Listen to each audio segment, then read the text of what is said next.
Assalamualaikum warahmatullahi wabarakatuh. Kami dari kelompok 3 ingin mempresentasikan hasil diskusi kami.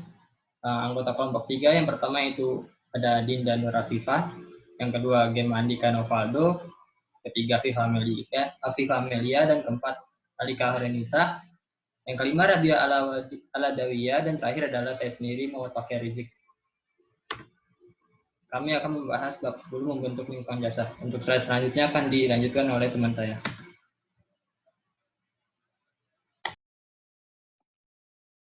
Yang pertama yang harus kita ketahui sebelumnya adalah tujuan dari lingkungan jasa. Nah, lingkungan layanan fisik itu memainkan peran penting dalam membentuk pengalaman layanan karena dapat meningkatkan ataupun juga dapat merusak kepuasan pelanggan. Contohnya seperti Dufan, yang merupakan lingkungan layanan yang membuat pelanggan merasa nyaman serta sangat puas dan meninggalkan kesan yang lama terhadap pelanggan. Nah, dalam merancang layanan lingkungan ini merupakan sebuah seni yang melibatkan banyak waktu serta usaha, dan hal ini merupakan hal yang mahal untuk melaksanakannya. Lingkungan layanan juga disebut sebagai servicescapes, yang berhubungan dengan style dan penampilan dari lingkungan fisik dan unsur pengalaman lainnya yang dihadapi oleh pelanggan dalam pelayanan. Selanjutnya, pengertian lebih lanjut tentang tujuan dari lingkungan jasa akan dijelaskan oleh rekan saya, Gemma. Baik, terima kasih Saudara Adinda.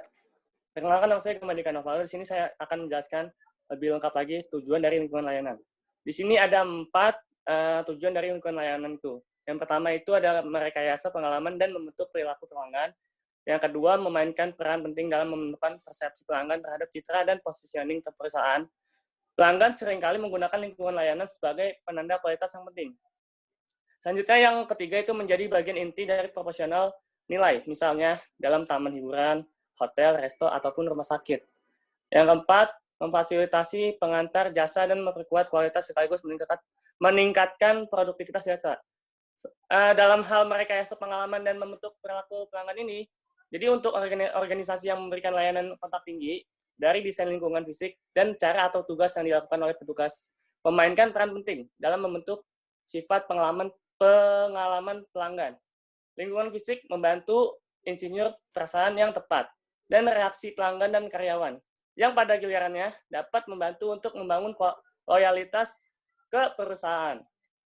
Selanjutnya, pada bagian memainkan peran penting dalam menentukan persepsi pelanggan terhadap citra dan positioning perusahaan.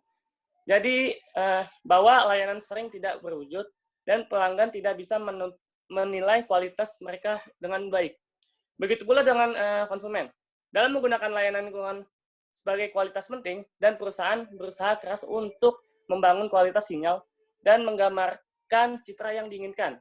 Kualitas barang akan terlihat lebih tinggi jika barang yang ditampilkan di dalamnya dengan gambar bergengsi daripada di salah satu lingkungan yang murah servicescape-nya. Sering memainkan peran penting dalam membangun brand perusahaan.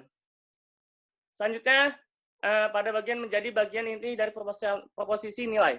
Servicescape bahkan dapat menjadi komponen inti dari perusahaan proposisi nilai. Pertimbangan seberapa efektifkah banyak taman liburan menggunakan konsep servicescape untuk insinyur pengalaman layanan pengunjung mereka, karena mereka datang ke taman ini untuk menikmati lingkungan dan rides-nya.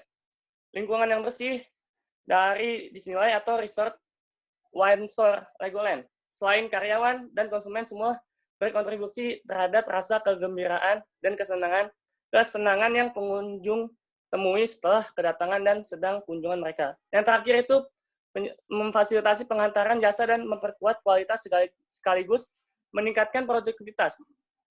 Jadi lingkungan layanan ini sering dirancang untuk fasilitas. Misalnya pusat penitipan anak menggunakan mainan yang menguraikan di dinding atau di lantai untuk menunjukkan tempat mainan yang harus ditempatkan setelah digunakan. Nah, selanjutnya akan dijelaskan oleh teman saya, Rabia. Silakan, Rabia.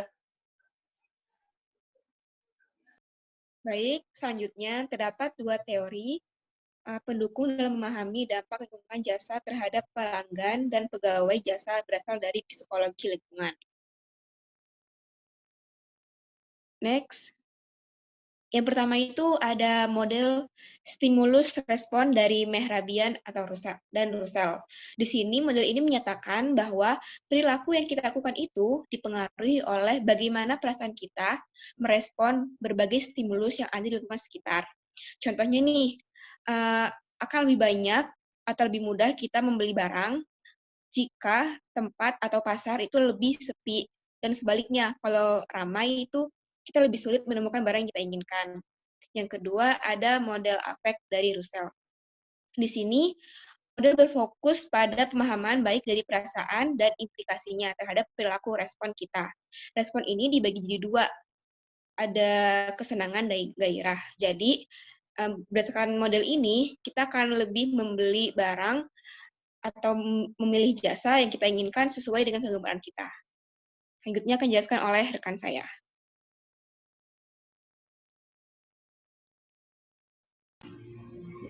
Model service cat.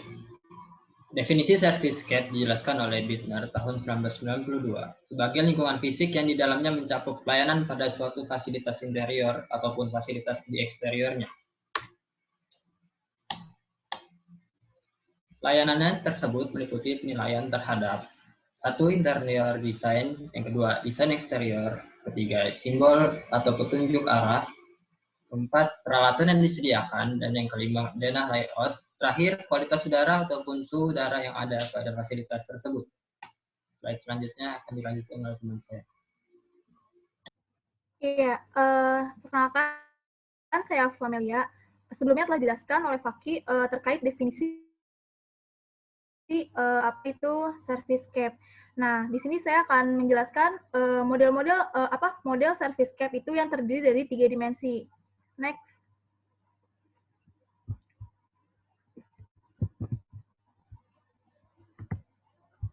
Ya, yang pertama ini di sini ada ambient condition atau kondisi dari lingkungan. Nah, kondisi dari lingkungan ini berkenaan dengan 5 panca indera manusia. Nah, dalam kondisi lingkungan ini melatar belakangi dari lingkungan seperti suhu, pencahayaan, musik, warna, bau, dan gangguan. Nah, bahkan pada kondisi lingkungan ini juga sebelumnya. Ya, bahkan pada kondisi lingkungan ini juga kelima karakteristik dari panca indera tersebut itu tanpa disadari seperti emosi, persepsi, serta sikap dan perilaku juga dapat dipengaruhi. Next.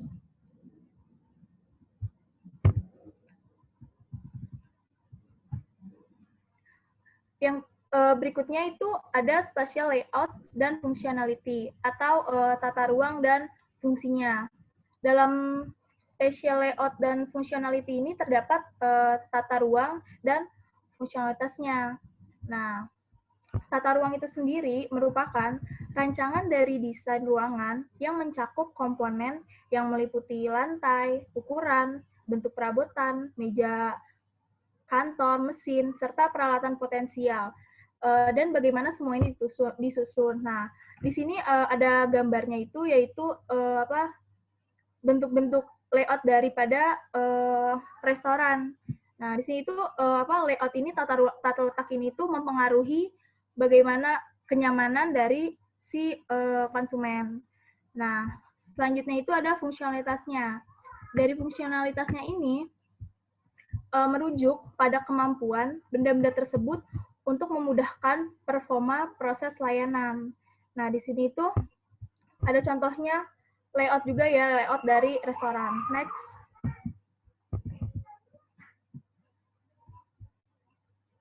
Ya, dimensi yang ketiga itu ada sign, simbol, dan artefak. Nah,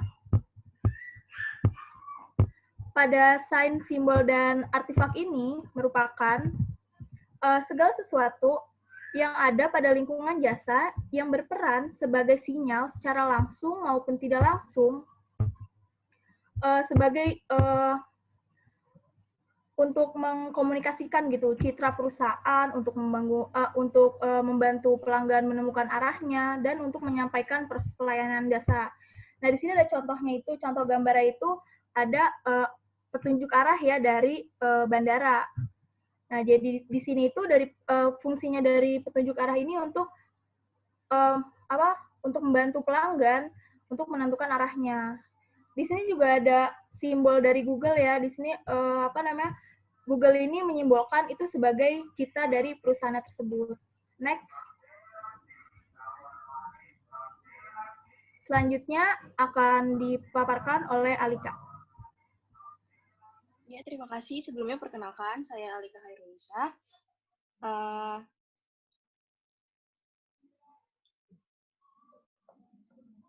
Di sini saya akan menjelaskan mengenai yang pertama itu mendesain secara holistik. Yang dimaksud dengan mendesain secara holistik di sini yaitu servicescape harus dipandang secara holistik.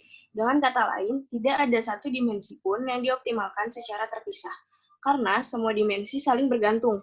Karakteristik holistik lingkungan layanan menjadikan desain lingkungan layanan sebagai suatu seni tersendiri, di mana perancang profesional berfokus pada servicescape tertentu. Sebagai contoh, segelintir desainer interior hanya merancang lobi hotel di seluruh dunia. Demikian juga, banyak pakar desain yang hanya berfokus pada desain restoran, bar, klub, kafe, dan bistro, atau gerai retail atau fasilitas kesehatan, dan lain-lain. Lalu yang kedua itu ada desain dipandang dari perspektif pelanggan.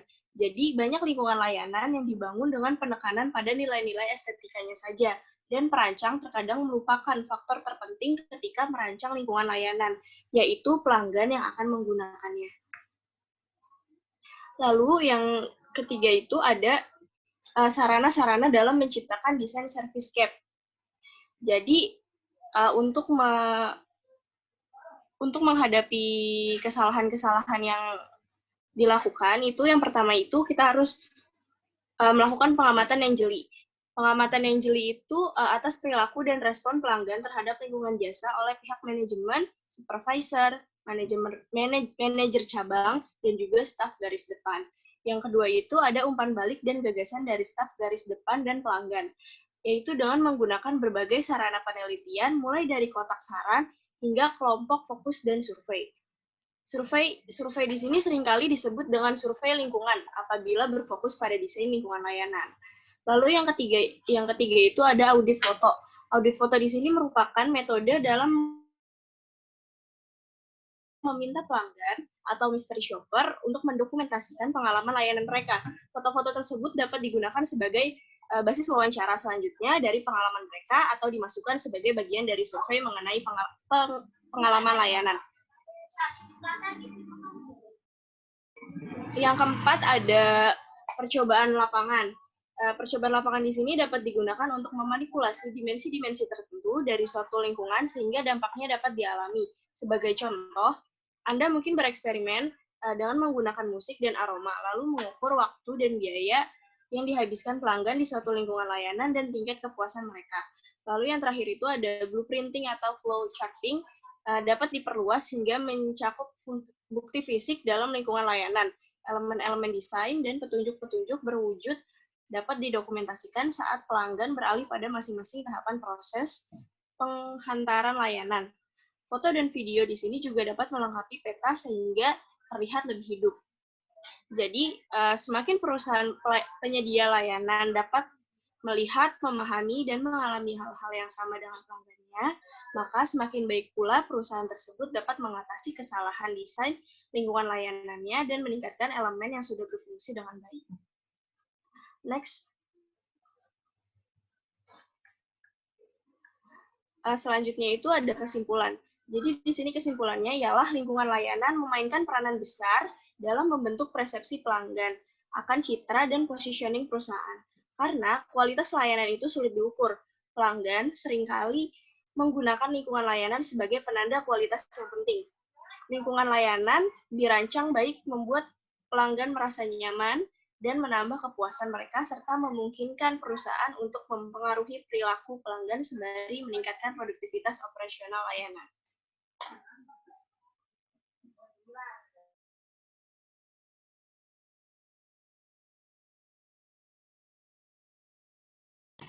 Sekian presentasi dari kelompok 3. Terima kasih. Wassalamualaikum warahmatullahi wabarakatuh.